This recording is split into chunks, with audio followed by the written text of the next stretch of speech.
घडामोड आहे। शरद पवार यांनी पुण्यात कुटुंबातल्या सदस्यांची बैठक बोलावलेली आहे।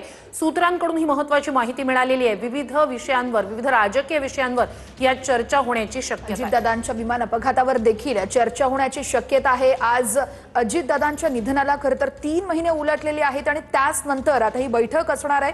बैठकीमध्ये विविध राजकीय विषयांसोबतच अजितदादांच्या विमान अपघातावर देखील चर्चा होण्याची शक्यता आहे। 28 जानेवारी ऍक्सिडेंट केला म्हणून बक्षीस म्हणून 2,81,00,000 रुपये दिले, 9 कोटी। त्यानंतर 29 जानेवारीला 16 कोटी दिले। म्हणजे दुसऱ्या दिवशी जेव्हा अजित दादांचं तिथं अंत्यविधी चालू होता, सगळे मोठे मोठे नेते तिथे येऊन काही प्रामाणिकपणे भावनिक दृष्टिकोनातून नाराज होते, भावनिक झाले होते आणि काही नुसते येऊन तिथं नाटक करत होते असं आपल्याला म्हणावं लागेल। त्या दिवशी 16,88,00,000 रुपये त्या VSR ला तिथे दिले।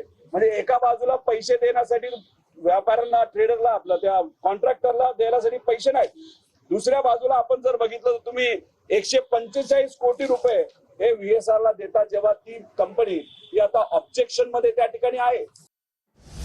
योगेश, VSR कंपनीवर आरोप केले जात आहेत सातत्यानं। रोहित पवार आरोप करतायत, जय पवार यांनी सुद्धा काही मुद्दे उपस्थित केले। तर या VSR कंपनीवरील आरोपांसंदर्भात जे रोहित पवार मुद्दे उपस्थित करतायत त्यावर चर्चा होऊ शकते का या बैठकीत? निश्चितच श्रुती, ज्या पद्धतीने गेल्या काही दिवसांपासून अजित पवारांच्या विमान दुर्घटनेसंदर्भात रोहित पवार पाठपुरावा करतात। यापूर्वी जवळपास 2 ते 3 वेळा त्यांनी पत्रकार परिषदा देखील घेतल्या आणि प्रेझेंटेशन देत या पत्रकार परिषदा घेतलेल्या आहेत आणि ज्या पत्रकार परिषदेच्या माध्यमातून सातत्याने VSR कंपनीवरती रोहित पवारांनी आरोप केलेला आहे।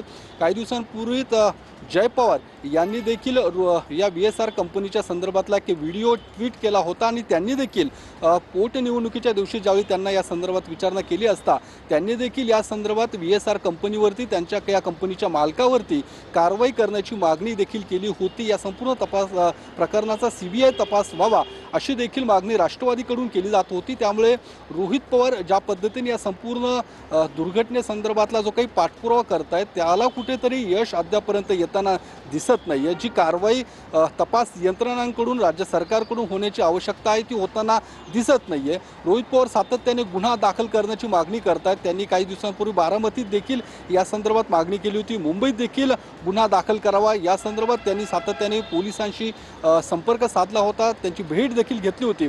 मात्र गुन्हा देखील दाखल झालेला नाहीये। CID जो काही तपास करत आहे त्याचा देखील कुठेही पुढे हा संपूर्ण तपास पुढे जाताना दिसत नाही। आज देखील CIDशी अधिकाऱ्यांची भेट घेताना त्यांना या सगळ्या संदर्भात कुठलंही आउटपुट मिळताना दिसत नाही आणि त्यामुळे रोहित पवार संतप्त प्रतिक्रिया देताना पाहायला मिळतात। VSR कंपनीवर, त्या कंपनीच्या मालकावरती कारवाई व्हावी अशा पद्धतीची मागणी या पवार कुटुंबियांकडून होताना दिसते। त्यावर देखील कदाचित आज शरद पवारांसोबत या सगळ्या घटनेसंदर्भात संवाद होण्याची शक्यता वर्तवली जात आहे। शरद पवार देखील या सगळ्या संदर्भात पवार कुटुंबियातल्या सर्व सदस्यांची, खास करून रोहित पवारांना काही सल्ला देण्याची शक्यता आहे। त्यामुळे आज जी काही या पवार कुटुंबियांची एकत्रित जी काही चर्चा होणार आहे ती तितकीच महत्त्वाची आहे। राजकीय चर्चेसोबत काही कौटुंबिक चर्चा देखील आजच्या या बैठकीमध्ये होण्याची शक्यता वर्तवली जात आहे। त्यामुळे अनेक विषय या सगळ्या बैठकीमध्ये चर्चेला जाऊ शकतात।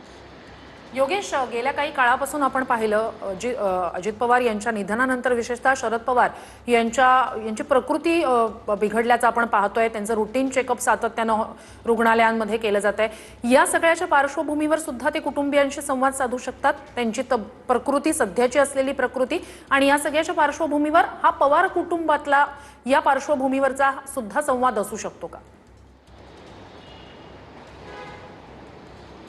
निश्चितच, कारण ज्या पद्धतीने शरद पवार यापूर्वी पुण्यात देखील ते पुण्यातल्या एका खाजगी रुग्णालयात ॲडमिट झाले होते, त्यानंतर मुंबईत त्यांच्यावरती उपचार सुरू होते। त्यांची प्रकृती गेल्या काही दिवसांपासून खालावल्याचं आपल्याला पाहायला मिळतं आणि त्यानंतर त्यांना डिस्चार्ज मिळाल्यानंतर सध्या ते मोदी बागेत आराम करतात, विश्रांती घेत आहेत आणि या सगळ्या संदर्भात पवार कुटुंबातले इतर सदस्य देखील शरद पवारांची विचारपूस करण्यासाठी किंवा त्यांच्या तब्येतीची विचारपूस करण्यासाठी, त्यांच्याशी एकूण माहिती घेण्यासाठी, तब्येतीची माहिती घेण्यासाठी देखील आज सर्व कुटुंबातले सदस्य एकत्र येत असावेत तो देखील तितकाच महत्त्वाचा विषय आहे। कारण ज्या पद्धतीने शरद पवार बारामतीच्या पोटनिवडणुकीला मतदानाला देखील येऊ शकले नव्हते, योगेश, कारण थोडंसं त्यावेळी तुम्हाला ते थांबवतीये। आपल्यासोबत ज्येष्ठ पत्रकार रविकिरण देशमुख सर फोन लाईन वरून जोडले गेलेले आहेत। शरद पवार यांनी पुण्यात कुटुंबातल्या सदस्यांची बैठक बोलावली आहे। नेमकी ही बैठक का असू शकते, काय वाटतं तुम्हाला? पवार कुटुंबातले एक अत्यंत कर्तबगार असे त्यांचे वारस अजित पवार यांचं अपघाती निधन झाल्यानंतर कुटुंबामध्ये थोडी चलबिचल निर्माण होणं स्वाभाविक आहे। या पार्श्वभूमीवर बारामतीचा जो महाराष्ट्राच्या राजकारणातला दबदबा आहे तो कायम ठेवायचा असेल, कारण जी परंपरा 1967 पासून शरद पवारांनी कुटुंबाच्या बाबतीत किंवा बारामती बाबत राबवली, त्यामध्ये आता अशी वेळ आलेली आहे की या कुटुंबाचं राजकारणामधलं यापुढचं नेमकं स्थान आणि त्याची वाटचाल कशी राहील। कदाचित कुटुंब प्रमुख म्हणून पवार यांना याबाबत बोलायचं असेल। आता सुनेत्रा पवार यांचा निकाल लवकरच अपेक्षित आहे विधानसभेच्या पोटनिवडणुकीचा। शिवाय रोहित पवार आहेत, जय पवार बारामतीतून इच्छुक आहेत अशा बातम्या येत आहेत। तर कदाचित कुटुंबामध्ये या पुढच्या काळामध्ये तरी किमान मतभेद दिसू नयेत। कुटुंब म्हणून सर्वांनी एकत्रितरित्या राजकारण आणि समाजकारणाला सामोरं जावं आणि निर्णय कसे घ्यावेत याविषयीचं मार्गदर्शन बहुधा त्यांना करायचं असेल असं मानायला हरकत नाही। कारण आजवर अशी बैठक संपूर्ण कुटुंबाची झालेली नाही, ती आता पहिल्यांदा होती आहे। म्हणजेच यापुढची बारामतीची पवारांची वाटचाल कशी असेल, त्याची दिशा काय असणार, त्याचं नेतृत्वाचं सुकाणू कोणाच्या हातात असणार, बहुधा यावर विचारमंथन होण्याची शक्यता दिसते। नक्कीच, धन्यवाद सर, तुम्ही आमच्या